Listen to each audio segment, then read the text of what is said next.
కీర్తన గ్రంథం 141వ కీర్తన. ఉదయకాల సమయంలో మనం ధ్యానం చేసే ఈ కీర్తన భాగంలో నుండి ఈ ఉదయకాల సమయంలో మరికొన్ని విషయాలు దేవుని వాక్యంలో నేర్చుకుందండి. అందరం కలిసి 141వ సంకీర్తన మొదటి 2 వచనాలు చదువుకుందండి. కీర్తనలు 141వ సంకీర్తన మొదటి 2 వచనాలు అందరం కలిసి చదవండి. యెహోవా, నేను నీకు మొరపెట్టుచున్నాను, నా యొద్దకు త్వరపడి రమ్ము. నేను మొరపెట్టగా నా మాటకు చెవియొక్కుము. నా ప్రార్థన ధూపము వలెను, నేను చేతులెత్తుట సాయంకాల నైవేద్యము వలెను నీ దృష్టికి అంగీకారములు అగునుగాక. దేవుడు ఈ మాటలను దీవించునుగాక. ఈ ఉదయకాల సమయంలో మరొకసారి దేవుని వాక్యంలో నుండి మరికొన్ని మాటలు మన ప్రార్థనా జీవితానికి, మన ప్రేయర్ లైఫ్కి, మనం ఎలాంటి ప్రార్థన ఈ ఉదయకాల సమయాల్లో చేస్తున్నామో వాటిని ప్రోత్సహించడానికి ఉదయకాల సమయంలో దేవుని వాక్యం నుండి మరికొన్ని మాటలు మనం నేర్చుకుందండి. దేవుని వాక్యంలో 141వ కీర్తన 2వ చరణంలో, నా ప్రార్థన ధూపము వలెను, నేను చేతులెత్తుట సాయంకాల నైవేద్యము వలెను నీ దృష్టికి అంగీకారములు అగునుగాక. మన ప్రార్థనలు దేవుని దృష్టికి అంగీకారములు అవ్వాలి అనేది దేవుని ఉద్దేశమై ఉంది. అందులో భాగంగా 2 పదాలు మనం 141వ సంకీర్తనలో చూడవచ్చు. ఒకటి, నా ప్రార్థన ధూపం వలెను, రెండవది సాయంకాలపు నైవేద్యము వలెను ఉన్నది అని దావీదు భక్తుడు మనకు జ్ఞాపకం చేస్తూ ఉన్నాడు. ఈ ధూపము, నైవేద్యము అనే ఈ 2 పదాలు మనం ప్రత్యక్ష గుడారంలో చూసే పదాలు.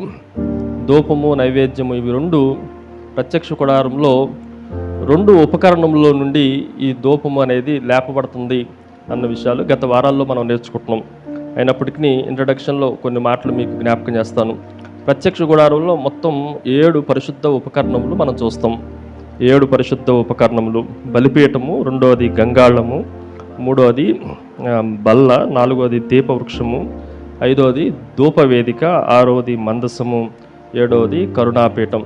ఈ 7 ఉపకరణములు ఈ పరిశుద్ధమైన ఈ 7 ఉపకరణంలో 2 ఉపకరణంలో నుండి ఈ ధూపము లేస్తుంది. ధూపము పొగవలే అది పరలోకానికి చేరుతుంది అన్న విషయాలు మనం గ్రహిస్తూ వచ్చినాం. సో అందులో భాగంగా ఈ ఉదయకాల సమయంలో బలిపీఠం నుండి ఈ ధూపము ఆకాశమునికి లేపబడుతుంది. రెండవది ధూప వేదిక నుండి ఆకాశమునకి ఈ పొగ లేపబడుతుంది అన్న విషయాలు మనం గ్రహించాము. ఇప్పటికే 3 Pలు మీకు జ్ఞాపకం చేశాను. మొదటిది ప్లేస్మెంట్ ఆఫ్ ఆల్టర్.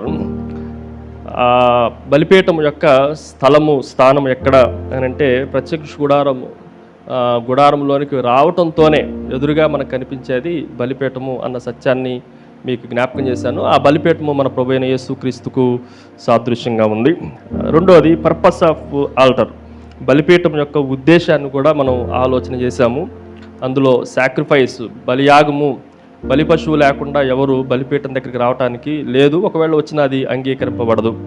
రెండోది రక్తము, రక్త ప్రోక్షణ జరగకుండా బలిపీఠం దగ్గరికి రావడానికి అవకాశం లేదు. ఆ రక్త ప్రోక్షణ మన ప్రభువైన యేసుక్రీస్తు ద్వారానే మనకి జరిగినది. మూడోది అగ్ని ఆ బలిపీఠం మీద ఎప్పుడూ నిత్యము మండుతూ ఉండాలి. ఆ బలిపీఠం మీద ఆ బలి పశువు సమస్తము సంపూర్ణంగా కాల్చివేయబడాలి. మనం కూడా సంపూర్ణంగా కాల్చివేయబడితేనే దేవుని దగ్గర నుండి అంగీకరింపబడటానికి అవకాశం ఉంది. ఆ పర్పస్ని గురించిన విషయాలు కూడా మనం నేర్చుకున్నాం. మూడో విషయం, మనము ప్రయారిటీ ఆఫ్ ఆల్టర్, బలిపీఠం యొక్క ప్రాధాన్యతను గురించి కూడా మనం ఆలోచన చేసాం. ఈరోజు దేవుని బలిపీఠాన్నే మనం కట్టాలి తప్ప సొంత బలిపీఠాలు, మనకిష్టం వచ్చిన బలిపీఠాలు కట్టుకోవటానికి అవకాశం లేనే లేదు. ఇవి 3 విషయాలు గతంలో మనం నేర్చుకున్న మాటలు. ఈరోజు ఈ ఉదయకాల సమయంలో ప్యాటర్న్ ఆఫ్ ఆల్టర్. జాగ్రత్తగా వినండి దేవుని మాటలు. It is a pattern of altar. బలిపీఠం యొక్క నమూనాను మనం జాగ్రత్తగా ఆలోచన చేయాలి. ప్రతి నమూనా దేని కొరకు ఇవ్వబడింది అని అంటే అది దైవ చిత్తానుసారంగా ఇవ్వబడిన నమూనా. దేవుడు ఊరకనే మనకి ఏ నమూనాని ఉచితంగా లేదంటే అవివేకంగా దేవుడు ఇచ్చేవాడు కానే కాదు. ఈ నమూనాలో దేవుని మాటలు కొంచెం జాగ్రత్తగా ఆలోచన చేద్దాం. నాతో పాటు రండి. నిర్గమాకాండం 27వ అధ్యాయం మొదటి 8 వచనాల్లో ఈ ఉదయకాల సమయంలో ఒక్క వచనాన్ని మనం చదువుకుందండి. చూడండి, 27వ అధ్యాయం, నిర్గమాకాండం 27వ అధ్యాయం మొదటి వచనం. 27వ అధ్యాయం మొదటి వచనం. మరియు 5 మూరల పొడుగు 5 మూరల వెడల్పు గల బలిపీఠమును తుమ్మకర్రతో నీవు చేయవలెను. ఆ బలిపీఠము చచ్చోవకముగా ఉండవలను. దాని ఎత్తు 3 మూరలు. ఈ ఉదయకాల సమయంలో ఈ మొదటి వచనంలో నుండి మన ప్రార్థన ఎలా ఉండాలి అనే విషయాలు కొంచెం జాగ్రత్తగా దేవుని నమూనాలో నుండి మనం ఆలోచన చేద్దండి. మనం ఈ పరిశుద్ధ స్థలములో, దేవుని మందిరంలో, ప్రత్యక్ష గుడారంలో, పరలోక సంబంధమైన దేవుని మందిరంలో 7 ఉపకరణములు ఉన్నాయి అన్న విషయాలు మనం జాగ్రత్తగా ఆలోచన చేస్తూ ఉన్నాం.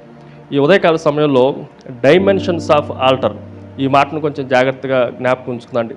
నేను ఈ ప్రత్యక్ష గుడారంలో ఉన్న 7 వస్తువుల కొలతలు మీకు జ్ఞాపకం చేస్తాను.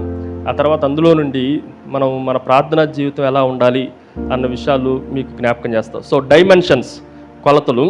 ఎన్ని వస్తువులు ఉన్నాయని చెప్పానండి? 7 వస్తువులు ఉన్నాయి. సో 7 వస్తువుల యొక్క కొలతలు మనం జాగ్రత్తగా ఆలోచన చేస్తే మొత్తం 7 వస్తువుల్లో 2 వస్తువులకి అసలు కొలతలు ఇవ్వబడాల. ఆ 2 వస్తువులు ఏంటి అని అంటే, మొట్టమొదటిది బయట ఉన్న గంగాళానికి ఏ కొలత లేదు. రెండోది పరిశుద్ధ స్థలములో ఉన్న దీప వృక్షానికి ఏ కొలతలు ఇవ్వబడలేదు. డైమెన్షన్, పొడవు, వెడల్పు, ఎత్తులు, ఈ 2 వస్తువులకి, ఈ 2 ఉపకరణములకి బైబిల్లో ఎక్కడ దాని సైజు గురించి, దాని డైమెన్షన్ గురించి ఎక్కడ ప్రస్తావించబడలేదు. ఎన్ని వస్తువులు, ఎన్ని ఉపకరణములు అవి? 2 ఉపకరణములు.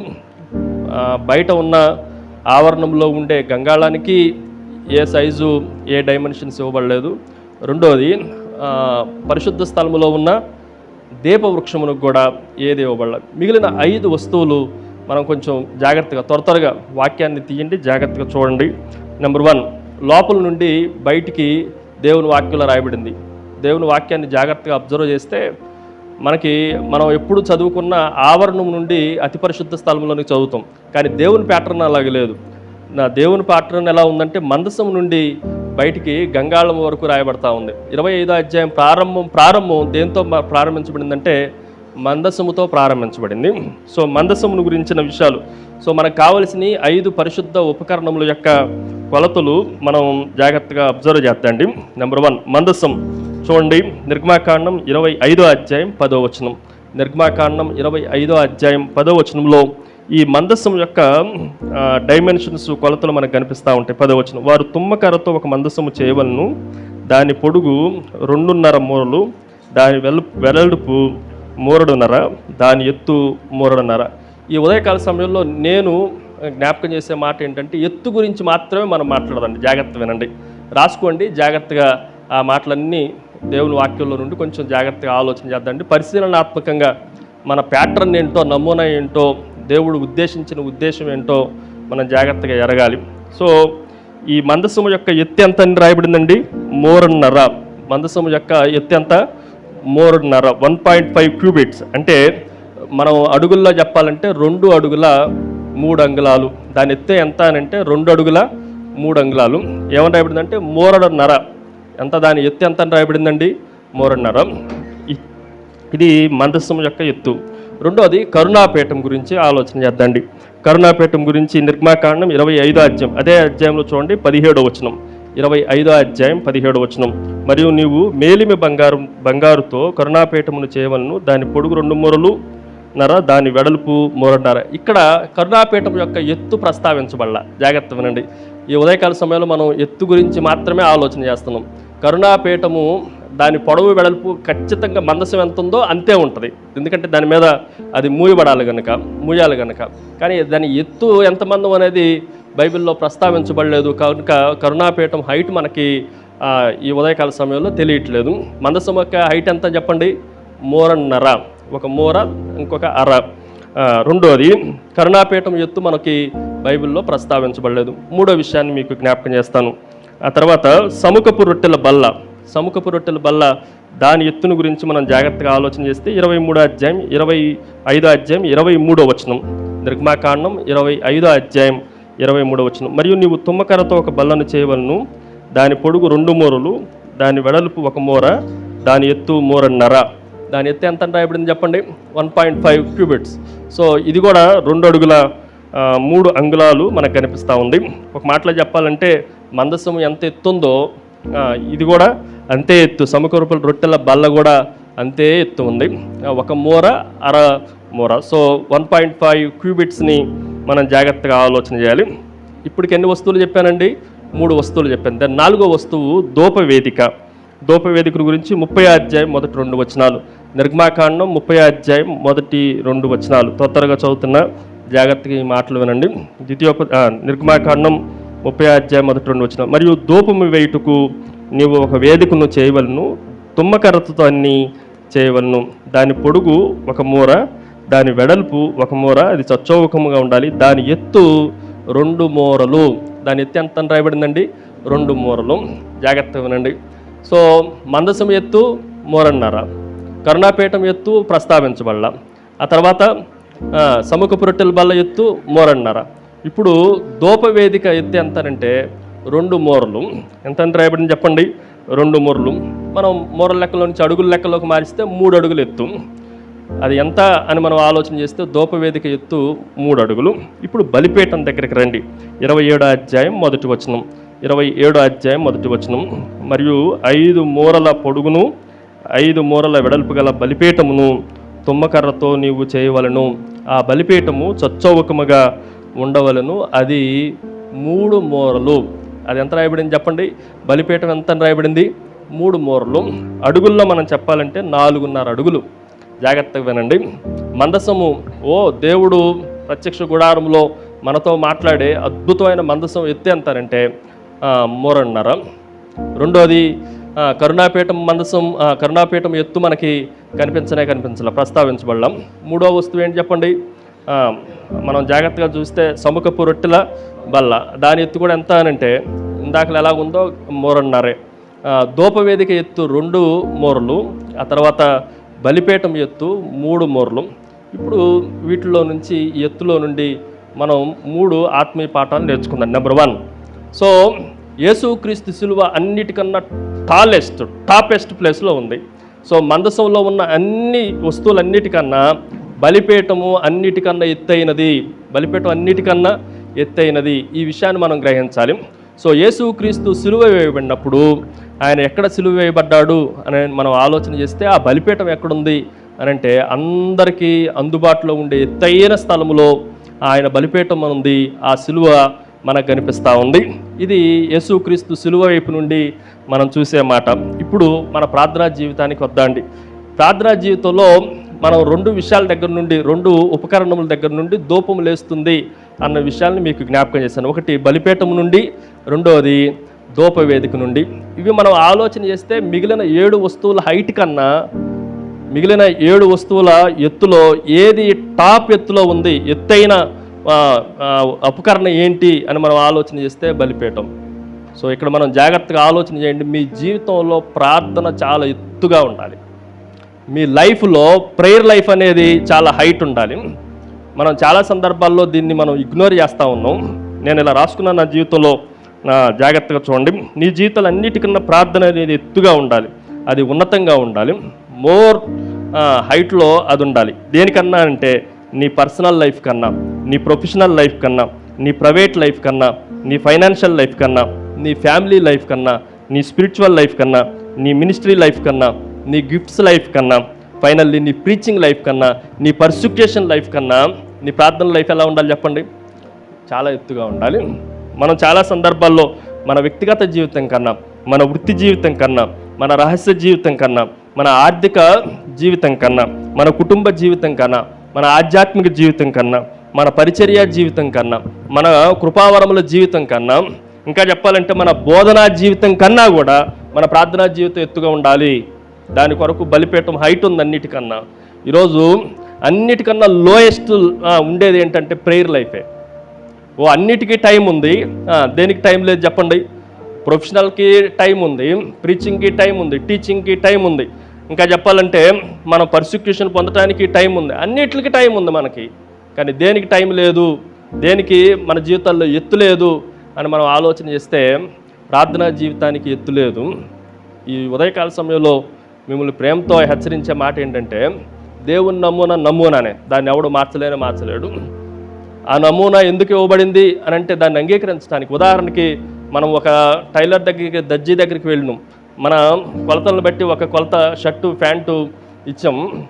మన కొలతలకి తగినట్లుగా వాడు కుట్టకుండా, కుట్టినా కూడా ఆ వస్త్రాలు ఏమీ అందహీనంగా ఉండవు, వస్త్రాలు అద్భుతంగానే ఉన్నాయి. షర్టు చాలా అద్భుతంగా ఉంది, ప్యాంటు కూడా చాలా అద్భుతంగా ఉంది. కానీ నువ్వు వేసుకోవటానికి సరిపోతుందయా, తక్కువ ఉన్నా ఎక్కువ ఉన్నా అని అంటే సరిపోవు.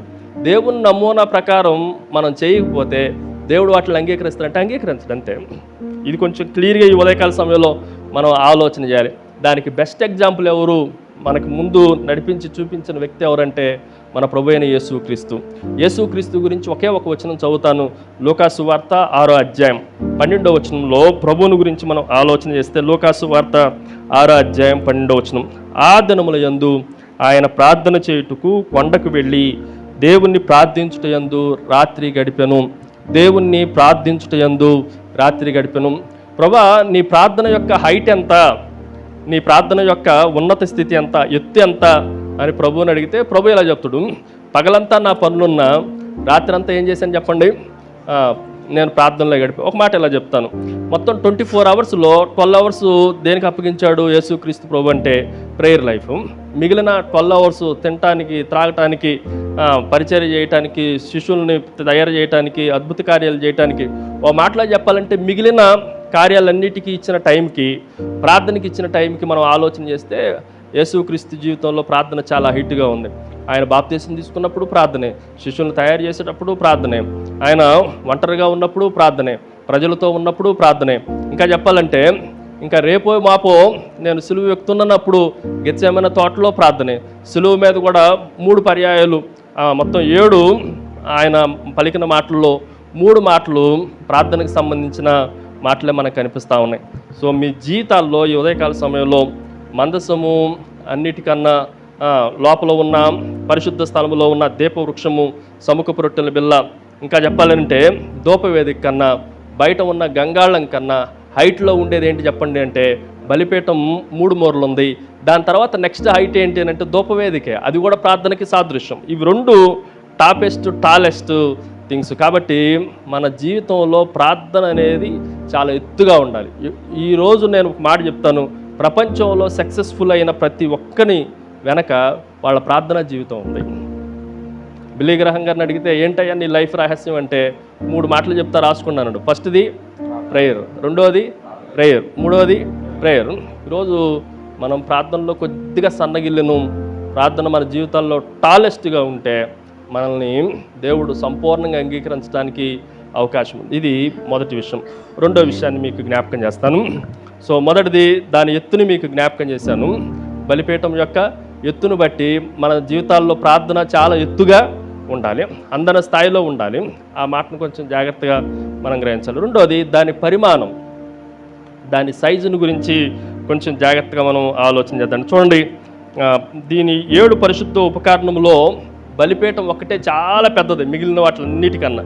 అన్నీ మనం జాగ్రత్తగా ఆలోచన చేస్తే అన్ని పొడవులు మూరన్నర, 2 మూరలు, మూరన్నర ఇవే కనిపిస్తాయి. కానీ బలిపీఠం దగ్గర మనం జాగ్రత్తగా ఆలోచన చేస్తే మొదటి అధ్యాయం మరలా రండి, ఇందాక చదువుకున్న వాక్య భాగంలో నుండే దేవుని మాటలు మీకు జ్ఞాపకం చేస్తాను. నిర్గమాకాండం 27వ అధ్యాయం 1వ వచనం. నిర్గమాకాండం 27వ అధ్యాయం 1వ వచనం. మరి 5 మూరల పొడుగును 5 మూరల వెడల్పు గల బలిపీఠమును తుమ్మకర్రతో నీవు చేయవలను. ఎన్ని మూరలు అంటే 5 × 5. సో అడుగుల్లో చెప్పాలంటే 7.5 × 7.5 అడుగులు.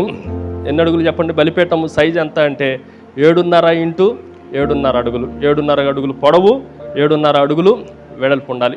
ఎందుకు ఇంత పెద్దది అని మనం ఆలోచన చేస్తే మన ప్రార్థన పరిమాణం చాలా హ్యూజ్గా ఉండాలి. సో చాలా ఎక్కువగా ఉండాలి, చాలా బిగ్గెస్ట్గా ఉండాలి, టాలెస్ట్ అయిపోయింది ఇప్పుడు. రెండోది పరిమాణం చాలా పెద్దదిగా ఉండాలి. సో ఎందుకు ఈ పరిమాణాన్ని బలిపీఠానికే, మిగిలిన వాటిలన్నిటికీ చాలా చిన్నది ఉండి దీనికి మాత్రమే ఎందుకు ఉంది అని మనం ఆలోచన చేస్తే లేవియాకాండం 1వ అధ్యాయంలో మనకు కనిపించే ఒక 3 విషయాలు మీకు త్వరగా జ్ఞాపకం చేస్తాను.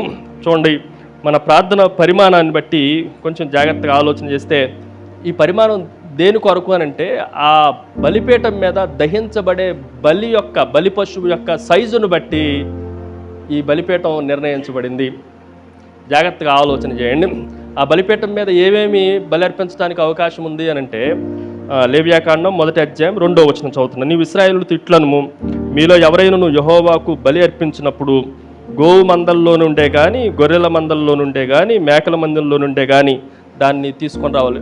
సో ఆయన ఎలా చెప్తానంటే పెద్దదాని నుండి చిన్న సైజుకి, లార్జ్ సైజు నుంచి స్మాల్ సైజుకి వాక్యం రాయబడతా ఉంది. గోవులు, ఎద్దులు, కోడదోడలు ఇవి భారీ సైజులో ఉంటాయి. దాని తర్వాత మేకలు, గొర్రెలు దానికన్నా కొద్దిగా తక్కువ సైజులో ఉంటాయి. ఇవి పశువుల్లో నుండి మనం తీసుకోవాలి అని అంటే ఆ సైజుకి ఈ బలిపీఠం సరిపోతుంది. పక్షుల జీవితాల్లో నుండి, పక్షులలో నుండి మనం తీసుకోవాలంటే లేవియాకాండం 1వ అధ్యాయం 14వ వచనంలో పక్షి జాతిలో నుండి రాయబడిన మాటలు కూడా చదువుతున్నా చూడండి. అతడు యెహోవాకు దహన బలిగా అర్పించినది పక్షి జాతిలోనైనదైతే తెల్ల గువ్వల్లో నుండి కానీ, పావుర పిల్లల నుండి కానీ దాన్ని తీసుకొని రావాలి. ఈ మాటలు కొంచెం జాగ్రత్తగా ఆలోచన చేద్దండి. బలిపీఠం సైజు 7x7, 7.5x7.5. ఎందుకు ఇంత పెద్దది అని అంటే నువ్వు పెద్ద దహన బలి పశువునైనా సరే, చిన్న పక్షినైనా సరే దేని మీదే అర్పించాలి చెప్పండి? దేని మీద అర్పించాలి? బలిపీఠం మీదనే అర్పించాలి. సో పెద్దది నేను బలిపీఠం మీద అర్పిస్తాను, చిన్నది వచ్చేసి ఏదో ఒక పీఠం మీద కూర్చొని నరుక్కుంటానంటే కుదరదు. చిన్నదాన్ని కూడా దేని మీద అర్పించాలి? పావురపు పిల్లైనా, గువ్వల పిల్లైనా ఎక్కడ అర్పించాలి? బలిపీఠం మీదనే అర్పించాలి. ఇక్కడ మనం జాగ్రత్తగా ఆలోచన చేస్తే this altar accept all sizes. ఈ బలిపీఠం అనేది అన్ని పరిమాణాలను అంగీకరిస్తూ ఉంది. కొంచెం జాగ్రత్తగా ఆలోచన చేస్తాం. నీ ప్రార్థన చిన్న ప్రార్థన అయినా పెద్ద ప్రార్థన అయినా ఏది అంగీకరించింది అంటే బలిపీఠం అంగీకరించింది. నీ ప్రార్థన యొక్క పరిమాణం చాలా చిన్నదైనా చాలా పెద్దదైనా, నీ ప్రార్థన యొక్క పరిమాణం చాలా తక్కువగా కనిపించినా చాలా ఎక్కువగా కనిపించినా అది దేని కొరకు అని అంటే బలిపీఠము సైజును బట్టి నిర్ణయించబడతా ఉంది. కొంచెం ఒక 2 విషయాలు మీకు జ్ఞాపకం చేసి వాక్యాన్ని ముగిస్తాం. యేసుక్రీస్తు ప్రభు అనే బలిపీఠం అది చిన్నవాళ్ళకి, పెద్దవాళ్ళకి, కఠినాత్ములకి, మృదువాళ్ళకి, సాధువులకి, బాగా డకాయిట్లకి అందరికీ సరిపోయిన బలిపీఠం. అందుకే యోహాను రాసిన మొదటి పత్రిక 2వ అధ్యాయం 2వ వచనంలో ఈ మాట నేను ఇలా చదువుతున్నా చూడండి. యోహాను రాసిన మొదటి పత్రిక 2వ అధ్యాయం 2వ వచనం, ఆయనే మన పాపములకు శాంతికరమై ఉన్నాడు, మన పాపములకు మాత్రమే కాదు సర్వలోకమునకు శాంతికరమై ఉన్నాడు. ఆయన అందరికీ ప్రాయచిత్తమై ఉన్నాడు, మనకు మాత్రమే కాదు అందరికీ ప్రాయచిత్తమై ఉన్నాడు. ఈ మాటలు కొంచెం జాగ్రత్తగా మనం ఆలోచన చేద్దండి. నేను ఎలా చెప్తా, నువ్వు అర్పించే బలి అర్పణ పరిమాణాన్ని బట్టి దేవుడు చూడ్డు.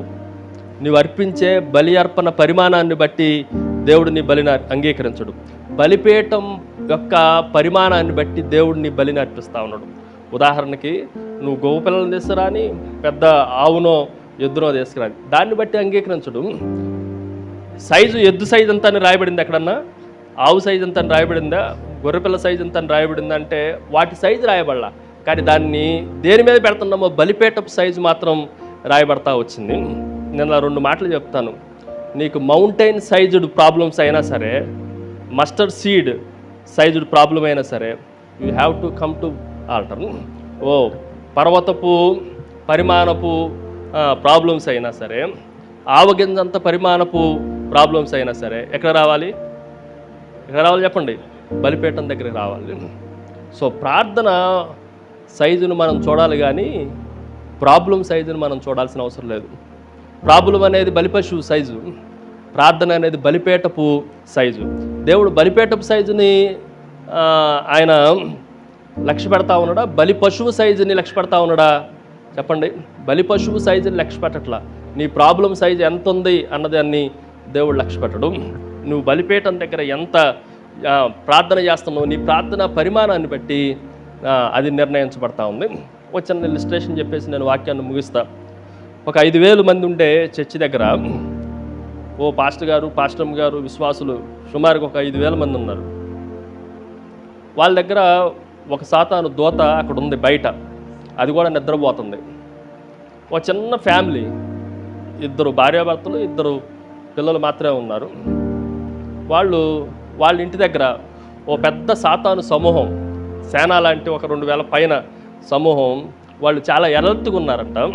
వాళ్ళు నిద్రపోవట్ల. 5000 మంది ఉన్న సంఘం దగ్గర సాతాను ఏం చేస్తుంది? ఒకటే ఉంది, నిద్రపోతుంది. సో ఎవరో చిన్న సాతానికి డౌట్ వచ్చి అడిగిందంట, అక్కడ 4 ఉన్నారు, వాళ్ళ దగ్గర 2000 పైన ఇంత మొహరాన్ని పెట్టును, చుట్టూ వాళ్ళందరూ చుట్టూ పెట్టును, ఇక్కడ నువ్వు ఉన్న సాతాను కూడా నిద్రపోతుంది ఏంటి అని అంటే, అక్కడ ఉన్న సాతాను చెప్పిందంట, ఈ 5000 మంది ప్రార్థనా పరులు కాదు, వీళ్ళ కోసం నేను మెలకువగా ఉండటం కూడా వేస్టే, అందుకని నేను నిద్రపోతున్నా. కానీ అక్కడున్నారు చూసినవా, ఆ చిన్న కుటుంబం 4, వాళ్ళు మోకరించి ప్రార్థన చేస్తున్నారు. వాళ్ళ ప్రార్థనలు నేను ఆపటానికి ఇంత మొహరం పెట్టాల్సి వచ్చింది. ఈరోజు మన ప్రార్థన సైజును బట్టి అటువైపున దేవుడు మనల్ని అంగీకరిస్తాడు, మన ఎదుట అపవాది కూడా ట్రంబుల్ అవుతూ ఉంటుంది, వణుకుతూ ఉంటుంది. నీకు అసలు ప్రార్థనే జీవితం లేకపోతే దేవుడు అంగీకరించడు, సాతాను కూడా మనకి బెదరడు, సాతాను కూడా మన దగ్గర నుండి పారిపోవటానికి అవకాశం లేదు. కాబట్టి ఉదయకాల సమయంలో మన ప్రార్థన చాలా ఎత్తుగా ఉండాలి, మన ప్రార్థన చాలా పరిమాణంగా, చాలా బిగ్ సైజులో ఉండాలి. ఆ విధంగా ఉండటానికి దేవుడు మనకి సహాయం చేయను గాక.